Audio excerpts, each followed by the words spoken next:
මේ වීඩියෝ එකේ අපි කතා කරන්න හදන්නේ DC මෝටර නැත්තම් සරල ධාරා මෝටරය ගැන. මේ මෝටරේ ක්‍රියාකාරීත්වය ඉගෙන ගන්න කලින් අපි කලින් වීඩියෝ එකේදී පුතේ මෝටරේ ආකෘතිය ඉගෙන ගත්තා. ඒ ආකෘතියේ ක්‍රියාකාරීත්වය ඔළුවේ තියාගන්න. ඒතකොට මේ මෝටරේ ක්‍රියාකාරීත්වය ඉගෙන ගන්න පහසුයි. අපි මුලින්ම බලමු පුතේ මේ පැවරුමේ ඔයාලට මේ රූපතරාණ දීලා තියෙනවා. මේකේ අපි බලමු සරල ධාරා මෝටරේ තියෙන ප්‍රධාන කොටස් මොනවද කියලා. මේකේ තියෙන මැද කොටස තමයි කැරගෙන්නේ වේගයෙන්. ඒ භ්‍රමණය වෙන කොටසට අපි කියනවා පුතේ ආමේචරය කියලා.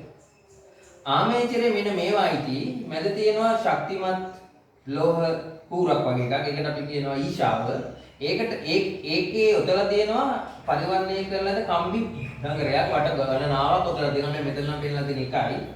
ඒව ඊට පස්සේ පුතේ මේ කම්බි දඟරයට විදුලිය සපයන මේ පැලිවල මෙතන පැලිවල ආන්ගේ පැලිවල මගින් තමයි කම්බි දඟරයට විදුලිය සපයන්නේ.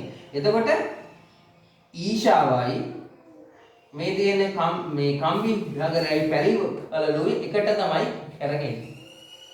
හරිද? එහෙනම් ආන්ගේ ඒවල් ටිකට අපි ආමේචරය කියනවා. ආමේචරයට මේ ශක්තිමත් ඊශාවක් පාවිච්චි කරන හේතුව තමයි මෝටරයක් අපි පාවිච්චි කරන පුතේ මොන හරි භාරයක් කරකව ගන්න.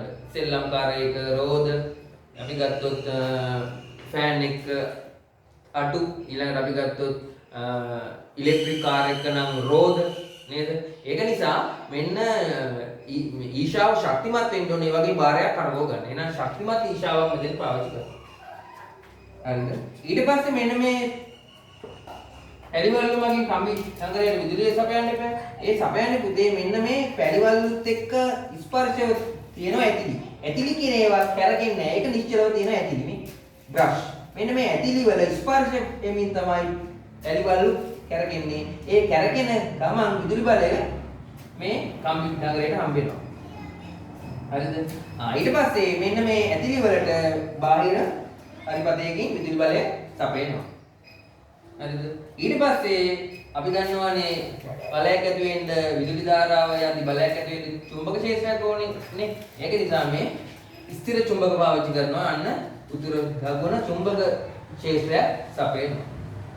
එහෙනම් ආමේචරය ඊළඟට අපි ගත්තොත් මේ ඇතිලි ඊළඟට බාහිර පරිපථය ඊළඟට තියෙනවා මේ චුම්බක ද්‍රව අන්න ඒවා තමයි ප්‍රධාන කොටස් වෙන්නේ. මේකේ පුතේ පැලිවලලුයි ඇතිලි වල දෙකේ එකතුවට න්‍යාදේශකයේ කොමියුටේටරය කියලා කියනවා.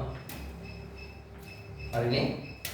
දැන් මේකේ ක්‍රියාකාරීත්වය ඉගෙන ගන්නකොට පුතේ මේ කොටස් වල තියෙන මේ වැදගත් දේවල් අපිට ඉගෙන ගන්න පුළුවන්. එහෙනම් අපි මේ විදිහේ මෝටරයක් වැඩ කරන විදිය බලමු. එහෙනම් මෙන්න තියෙනවා පුතේ මෝටරයක්. එහෙනම් මේකේ කොටස් ටික දැන් අඳුර ගන්න පුළුවන් නේ. එහෙනම් මේ මැද කැරකෙන කොටස තමයි ආමේචරය. එහෙනම් මේ වලට පේනවා ඇති කම්බි දඟරය හොඳට තියෙනවා නේ. කම්බි දඟරය තියෙනවා. ඊළඟට මෙන්න තියෙනවා පැලිවලලු. මෙන්න මේ තියෙනවා බ්‍රෂ් ඇතිලි නේ. හරිනේ? ඊළඟට මැද තියෙනවා ඊශාව. කැරකෙනවා. ඊළඟට මෙන්න මේ චුම්බක ද්‍රව මෙතන තියෙනවා. ඒකෙන් මේ දෙපැත්තට චුම්බක ක්ෂේත්‍රය මේ ඇතුලේ කම්බි දඟරයට ඇති කරනවා.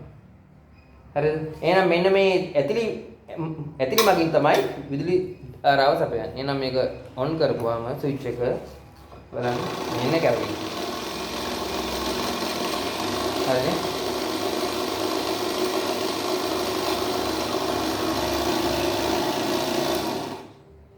හරි.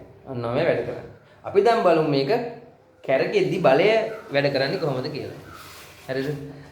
එහෙනම් මේ රූප සටහන අපි පාවිච්චි කරලා මුලින්ම බලමු මේ අවස්ථාවේදී කොහොමද මේ කම්බි කුඩුවට මේ මත ඇති වෙන්නේ බලය කියලා. හරිද? හරි. මේ අවස්ථාවේ අපි බලමු පුතේ විදුලි ධාරාව කොහොමද යන්නේ කියලා. ඔන්න මම විදුලි ධාරාව හරි ඉස්සෙල්ලා වගේ මාක් කරනවා. එහෙනම් මේ ධන මේ ඍණනේ. මෙහාට විදුලි බලය යනවා, මෙහාට යනවා. මේකෙන් මෙහාට යනවා, මේකට යනවා, මේකෙන් මේකට යනවා, මෙතනින් මෙහාට යනවා, මෙතනින් මෙහාට යනවා. මේක පුතේ රූප සටහනේ නෑ මේවා A B C D ඒවත් මාක් කරගන්න. මෙතනින් මෙහාට යනවා, මෙහෙම යනවා, මෙහෙම යනවා, මේකට මම යනවා, මෙහෙම. හරිනේ? එහෙනම් ස්විච් එක මේ ස්විච් එක තියෙන ඔන් කරපු ගමන් ওই විදිහට විදුලි ධාරාව යනවා. එහෙනම් චුම්බක ක්ෂේත්‍රයේ පුතේ උතුරින් ඉඳන් දකුණට පිටට. අපි බලමු මෙන්න මේ කම්බි කුඩු එක මත බලය තියෙන්නේ කොහොමද කියලා. කොහොමද අපි ගන්නේ? අමත් නීතියෙන් ගත්තා කියන්නේ. එහෙනම් චුම්බක ක්ෂේත්‍රය මෙහාට හරිනේ. ධාරාව මෙහාට. එහෙනම් පුතේ බලය ඇති වෙනවා පහළට මෙහාට. අන්න බලයක් ඇති. මේ පුඩුව මත AB පුඩුව මත. අපි බලමු DC පුඩුව මත චුම්බක ක්ෂේත්‍රය මෙහාට ධාරාව මෙහාට නේ. එහෙනම් බලය මෙහාට. අන්න බල යුග්මයක් ඇති වෙනනේ. ඇති වෙලා මේක ඔහොම තියෙන එක කැරකෙනවා. ඔහොම වෙනවා. කැරකෙනවා. එහෙනම් අර්ධයක් කැරකුණාට පස්සේ අවස්ථාව තමයි අර. මේක පුතේ ඔයාලා අඳින්න ඕනේ. රූප සටහනේ මේ පැවරුමේ මේක විතරයි තියෙන්නේ. එහා පැත්තේ වට භාගයක් කැරකුණ විට අවස්ථාව එහා පැත්තේ තියෙන අඳින්න ඕනේ. අපි බලමු එතෙන්දී මොකද වෙන්නේ කියලා.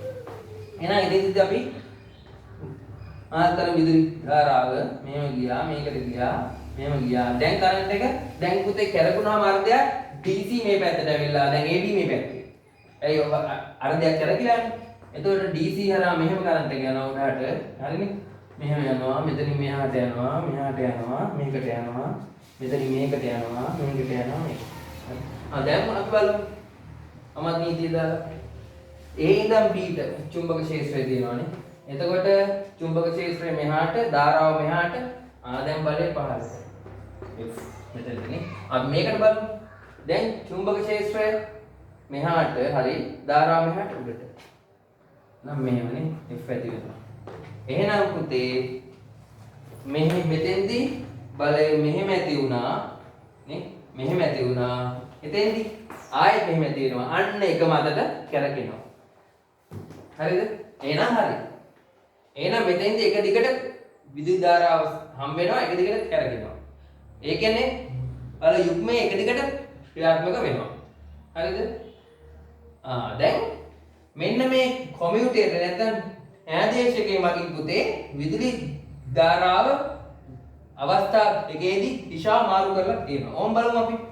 මේ අවස්ථාවේ පුතේ A ඉඳන් B ටනේ විදුලිය ගියේ මේ වෙලාවේ C ඉඳන් D ට. නේද? මේ වෙලාවේ A ඉඳන් B ට විදුලිය ගියා. C ඉඳන් D ට ගියා. නේද? නේ?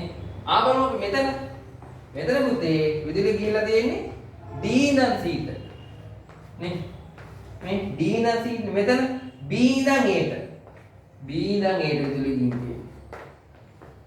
එහෙනම් මාර්ගානේ මෙතන A ඉඳන් B ට, මෙතන B ඉඳන් A ට. මෙතන C ඉඳන් D ට, මෙතන D ඉඳන් C ට. අන්න එහෙනම් මේ කොමියුටේටරේ මගින් කරන වැදගත්ම දේ එක. මොකද්ද?